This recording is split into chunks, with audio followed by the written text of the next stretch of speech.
ఇక మొంతా కల్లోలం. రాష్ట్రంలో బీభత్సం సృష్టించిన తుఫాన్. మునిగిన ఊర్లు రాకపోకలు బంద్ అయినాయి. వణికిన వరంగల్, జనగామ, సిద్దిపేట, కరీంనగర్, నాగర్ కర్నూలు జిల్లాలు. పలు జిల్లాలకు ఫ్లాష్ ఫ్లడ్స్ ముప్పుందంట. హైదరాబాద్లో రోజంతా ముసురుపడ్డది. సూర్యాపేట జిల్లాలో చెట్లు కూలి ఒకరు చనిపోయినరు. ఖమ్మం జిల్లాలో కొట్టుకుపోయిన డీసీఎం వ్యాను, డ్రైవర్ గల్లంత అయ్యండి, ఇంకా తెలవలేదు మురళి. వరంగల్ జిల్లా కల్లెడలో 38 సెంటీమీటర్ల వర్షపాతం.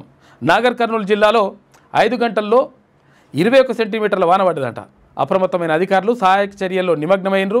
ఇవాళ భారీ వర్షాలు ఉంటాయని చెప్పేసి వాతావరణ శాఖ అంటా ఉంది. 8 జిల్లాలకు రెడ్ అలర్ట్ కూడా జారీ చేసిండ్రు. ఏపీ అతలాకుతలమైంది. కూలిన పోతులూరి వీరబ్రహ్మం గారి ఇల్లు అంట. పోతులూరి వీరబ్రహ్మం గారు ఉంటారుగా, కాలజ్ఞానం చెప్పేట ఆయన ఇల్లు అక్కడ ఏది బనగానపల్లి అని చెప్పేసి కడప జిల్లాలో ఉంటుండే. కడప జిల్లాలో ఉన్నటువంటి బనగానపల్లిలో ఉన్న ఇల్లు కూలిపోయినట్టున్నది ఈ వానలకు.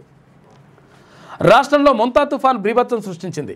మంగళవారం అర్ధరాత్రి నుంచి భారీ వర్షాలతో ముంచెత్తింది. మొదట దక్షిణాది జిల్లాలను, ఆ తర్వాత ఉత్తరాది జిల్లాలను వణికించింది. హైదరాబాద్లో బుధవారం అర్ధరాత్రి వరకు రికాన్ లేకుండా ముసురు పడింది. ముఖ్యంగా వరంగల్, హన్మకొండ, నాగర్ కర్నూల్, జనగామ, సిద్దిపేట, కరీంనగర్, నల్గొండ, యాదాద్రి భువనగిరి జిల్లా, ఇటు సూర్యాపేట జిల్లాలను తుఫాను ఆగం చేసింది.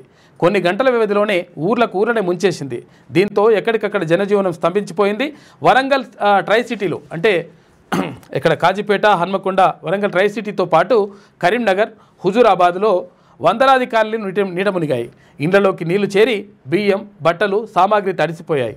ఇక కాజువేలు కొట్టుకుపోయాయి. వాగులు, వంకలు ఉప్పొంగడంతో కొన్ని వందల ఊర్లు మధ్య రాకపోకలు నిలిచిపోయినాయి. నల్గొండ జిల్లా దేవరకొండ మండలం కొమ్మేపల్లి గ్రామంలోని గిరిజన గురుకుల పాఠశాల పూర్తిగా వరద నీటిలో మునిగిపోయిందంట. చూసుకో ఇక అట్లున్న పరిస్థితి. అందుకనే పిల్లలు బయటకు తీసుకొచ్చారు. ఇక వరంగల్ ఎస్ఆర్ నగర్లో ఇండ్లలోకి వచ్చింది నీళ్ళుగో, పాపం పెద్ద మనిషి.